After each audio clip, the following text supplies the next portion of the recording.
It's kind of a voyage of discovery doing this YouTube channel because it gives me time to talk about things that concern me, and you discover all sorts of things whilst you're blogging. For instance, I never expected to be sent a link by another YouTuber. The guy that's I think his channel's called History Debunked. He's an older man. He discusses all sorts of things, and he's found a government document pertaining solely, uniquely, and to this man alone, about Keir Starmer. Back in 2013, when Keir Starmer retired from public prosecutions, the government of the time, I'll just alter that, the government of the time drew up a special Act of Parliament pertaining only, uniquely, to Keir Starmer's pension. It looks to me like it's to avoid tax, but if I'm wrong on that, please correct me. But it's just for him. He's named in the Act. You can Google it. Just Google 2013 Parliamentary Act, Keir Starmer pension. The link will come up. It's a government document. Now, my question is it really morally right for someone who's managed to ring fence his own pension in such a unique way, in such a historical way, and then cut the winter fuel allowance for pensioners? That doesn't seem moral, does it? Because the government saved 1.5 billion by cutting the winter fuel allowance, and they can spend that money overseas on things that they back, like wars and stuff. So that I find that disturbing. I don't know about you, because I have to pay tax on my pension, and the lump sum, you can draw the lump sum. You can draw 25% of it as a lump sum tax-free currently. They're thinking of stopping that. But it looks to me like Keir gets it all tax-free. But I'm not a pension expert. So please, rather than being accusational, I'm being very inquiring about this, because I think we need to know where our Prime Minister stands with what I'm told is over £1 million pension fund. Because we'd all like to benefit from things like that, wouldn't we? I mean, what was so special about his job that he should be perceived as having special dispensation? And this is where this business of it's all one uni-party plays into the narrative, because it was a coalition government who drew it up, and they were obviously Lib Dems alongside Tories. Starmer, who's come from nowhere really, I mean, he's gone from public prosecutions, which is an office, to the Prime Minister in a very short space of time. Normally people have been at it for decades, but not Keir. He could be forgiven for thinking he was fast-tracked like Varadkar or Macron or Trudeau. So it's a great voyage of discovery. I've got a light on today. I hope you can see me better, because people have said they were struggling because I'm a bit, I haven't got any proper equipment. Why have I got this lamp? So we should look into that, especially if you're our age, because you've been hit by the cancellation of the winter fuel allowance. And I'll be okay. I'll still have my heating on. I'll just moan about it. But how many people won't put it on? And especially when he did that video about how he found it really moving that people were staying in bed longer in winter just to keep warm, and then getting up and putting basically outdoor clothing on indoors to keep warm. And yet he appears to benefit from such a great advantage over everybody else in the country. So we need to look into that. We need to find out for ourselves. I've contacted Martin Daubney, Dan Wotton and Bev Turner and Nigel, because at least they should know, because they can put me straight away if I'm wrong, can't they? Or they can share the news on a bigger platform if I've got it right. So that's one little snippet we've found out today. Obviously there have been riots all over the country. The mainstream media, which I always find it quite, I won't say entertaining, spellbinding, that the mainstream media are trying to blame one tweet for what's kicked off across the country. They're not making any allowances for what's kicked off across the country. There's always a tipping point. There's a tipping point to anything where drastic action is taken. And I'm not condoning violence. I've never been violent. I can usually mouth my way out of trouble. I would have no need for violence. And unfortunately, the mainstream media only show you hotheads covered in tattoos, angry, no shirt on, they look like the sort of people you'd be scared to meet in a dark alley. They only show you those demonstrators, and then they use the term far right. They don't show you the thousands of people that have been campaigning week after week outside migrant hotels, because some of them have been following their children home from school and flashing and urinating in the street and doing other things, self-satisfying themselves in the street. Lots of things going on like that people are disturbed about and want some action on, but no one's listening. So they are all part of these crowds, but unfortunately it only takes a handful of people in an enormous crowd to cause an upset. What we've got to be careful of here is witnessing something that I find disturbing, which is, I'm going to use as an example, the Leeds riots, where it was a domestic visit from social services to a house where reports of a baby being thrown or falling out of a window. The social services felt unsafe, so the police escorted them, then they could extract the child. That was the kick-off. It was a Romani family, I believe, and they managed to gather their own to complain. They didn't want the child to go. It was very dangerous. And it escalated from that. That was the root cause of it. Obviously, you're not turning a police car over and setting it on fire and then torching a bus by putting a live flame in the diesel tank. You're not doing that because of a kiddie. You're doing that because you want to, because that's what gets you off, because you're angry and you don't know any better. And yet the police there ran away from them. And unfortunately, that same attitude was not adapted in Southport. Southport, it was much more aggressive. I'm not condoning what went on in Southport. I'd prefer it not to have happened.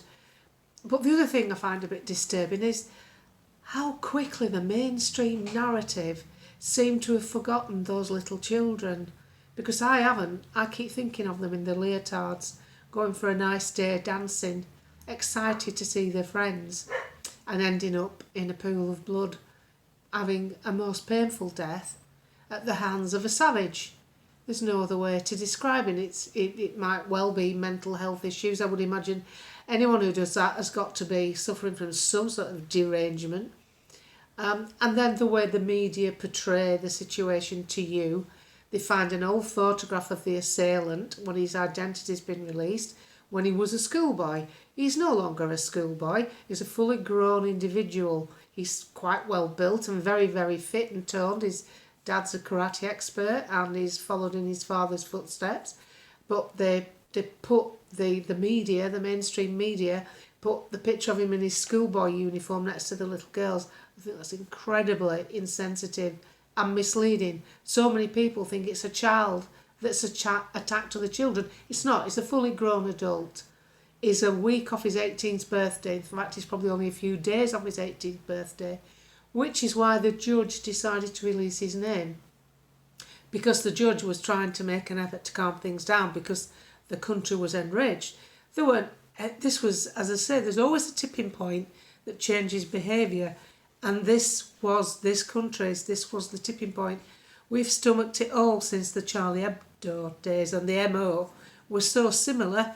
People jump to conclusions and they're never too far off the mark. And unfortunately, after the Ariana Grande situation and other attacks, where people have been misdescribed by the media, or the media have withheld identities too long, it builds up tension, it bubbles it up and bubbles it up until it bursts. And I don't think anybody should be going to someone's town to start trouble. But we can't allow for how people react. And people have reacted in a very calm way for very long. And then what we have to look at is the two-tier policing. It's obvious to see. Every single commentator's mentioned it. Ben Habib, one of the baronesses that goes on GB News, they're all talking about it. And retired policemen, they're talking about it. They can't believe what's unfolding. And Keir Starmer's speech, I nearly put my head in my hands because I thought, what are you doing? You should be asking for unity. You should be asking for cohesion. You should be asking to pull together. You should be acknowledging the pain that people are feeling. Instead, his deadpan attitude and his dead face was more concerned with calling every single person who demonstrated far right and clamping down, and how he was going to clamp down on them, with no reference how he was going to clamp down on assailants like the one that killed the kids. And this is what people are all het up about, because it's gone on for a decade. Various faces stand outside number 10 and concentrate on the wrong issues, concentrate on a particular section of society and ignore the rest of us. And they've had enough. And not everybody's even tempered, not everybody's calm, not everybody's articulate. Some people get the way they do, and violence erupts. And the people in Hartlepool have been campaigning for weeks and weeks and weeks, stood outside of a hotel that's used for migrants. They've been there for weeks. And obviously we know how much it's costing, £9 million a day. In fact, I think it's a little bit more now. And we've just had the pensioners' winter fuel allowance slammed down. And then we find out that Keir Starmer appears to have enormous advantages with his pension that we don't get with ours. Why? Why? What is so special about you? It's not because he's been the Prime Minister or run the country, so he's getting looked after better. He didn't have the job when this was drawn up 10 years ago. He's had 10 years of those advantages where you're not getting that. So we have to look at what we've got. We've got like a ruling class. We've got like an elitist set that simply want to use the violence and concentrate on the violence to instigate bringing more control in for every single person on the planet. Yes, facial recognition, digital ID, it all sounds like it's going to be good, but it's all funneling you down one way. And I can't believe when I see them on TV, like Angela Rayner talking about the attacks. Again, very little airtime given to the children, very little dialogue given to the actual children who lost their lives, and the other 10 people that he tried to kill. He's accused of attempted murder for a further 10, as well as the 3 that lost their lives prematurely. So when you see this unfolding, and all of a sudden the little children, this is for me, you might feel differently, but all of a sudden the little children are a secondary passing comment whilst the Labour Party and their ministers and politicians concentrate on the riots. Well, have you noticed weak people, really weak people, never look inside themselves for what they did wrong? They never say, where did I go wrong? I can't imagine Keir Starmer looking in the mirror thinking, where have I gone wrong? Why has this unfolded? You know, if I was the Prime Minister, I would have stood at that podium and said, we fully understand how upset everyone is, and we share in that grief. And I would have concentrated on the children. And be assured our hands are tied because of his age, but we are more than aware of who we are thinking has done this crap. It should have been more inclusive instead of just, this is what we're going to do. He couldn't wait. He looked excited to thrust this new legislation that he's probably going to come up with upon us. And then the mainstream media concentrating on some builders building a wall back up outside a religious building that got damaged. And he's a builder, that's what they do. Anybody with any common sense would have waited till all the trouble calmed down, because the chances are the wall could be kicked over again. It's only a small brick wall outside of a building. And they're saying that, this builder, Tony Hill, if that is his name, I was an amazing builder, wasn't he? There he was, cleanest builder I've ever seen. His top matched his trousers, his cut-off pants grey, not a mark on them, a nice high visibility t-shirt with grey on, which would have probably been iridescent in the dark, clean cut and skillful enough, even though it was all impromptu, skillful enough to carry on laying bricks with his trowel, obviously a skilled builder, putting his spirit level down and talking to a film crew while they just basically doorstepped him. How articulate are you? That's excellent to find a builder like that, because most of them would dry up and not know what to say, and certainly won't be able to multitask their way through an interview and laying a course of bricks down. So I find that a bit convenient. Again, Google the department called controlled spontaneity. It is a thing by the government to basically, and they have to manage things, of course. They don't want things getting out of hand. But it's one of the reasons you never actually see anybody being interviewed who's angry. Because if they do interview someone who's angry, they just don't use it. They want sadness, they want you to feel appalled and horrified, but they don't want your anger. But I think half the country's angry, and I think they're angry about a lot of things. I think this is the tipping point, as I say. And I think what we have to do to get through this is remember all the good things that we've created that the government had absolutely nothing to do with. All the things in your life that you've put in place, your home, your garden, your kids, your dog, your hobbies, your day trips, your cool box full of lovely sandwiches, a flask of coffee made perfectly to go and sit on a mountain top and look at a view. All those things that you do that's good in your life that you put there, nothing to do with the government. For me, as you know, it's my dogs and my home. That's where I'm happiest, and nothing gives me greater pleasure than to know I've got a nice sandwich made for my lunch chilling in the fridge and a nice big pot of tea, and then go and sit outside by the stream that marks my house with Dave if he's about. He's normally golfing, but if it's nice enough, or with the dogs, that'll do it for me. And the reason that is fine for me is because coming from a mill town, which was miserable in those days because obviously we'd got factory chimneys spewing dark smoke out. If you picked your nose, it were black. Sheep were black. It wasn't like it is today. Everybody had a coal fire, and it was cold and miserable in the winter and slightly better in the summer. But at the weekends, because we were one of the few in our street who had a car, then my mum and dad would make a picnic. They'd wrap things up in Warburton's bread paper because it was waxed, kept the bread nice and fresh. We'd go in the car and get the grandmas, get both sides of the family, both grandmas, and we'd go off up. For us in Lancashire, it was a trough of Bowland, and we'd find somewhere next to a stream and open the deck chairs, get the food out.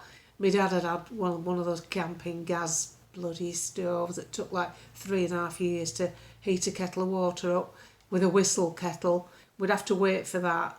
And we'd sit there and just have a nice time as a family, kick a football about, pick things by the stream, pretend to fish. And that was our day out, and it was enough. We didn't need Game Boys, we didn't need entertaining on the trip to get us there. The trip was the entertainment, looking out the window, seeing grass, cows and sheep was the entertainment, seeing beautiful views. We were a family that didn't have much, so that to us was great. So considering all the effort my mum and dad went to just to do that, and I can do it in my own garden, I feel privileged. I feel lucky. So I count my blessings, and no matter how foul it goes on out there, if you're not directly involved in anything that's foul, it's important to come away from it and do the things in your life, even if it's cleaning up. Cleaning up can give you a great deal of satisfaction. Changing your furniture around in a room, buying some fresh flowers. Remember the small things, because it's all this that counts, and it's all this that'll make you feel better. Your government's never going to make you feel better. Listening to the news won't make you feel better. You'll just be misled. So you're better choosing your podcasts, but always remember all the good stuff you put there and try and do your 5 a day. The 5 things that you'll enjoy that day.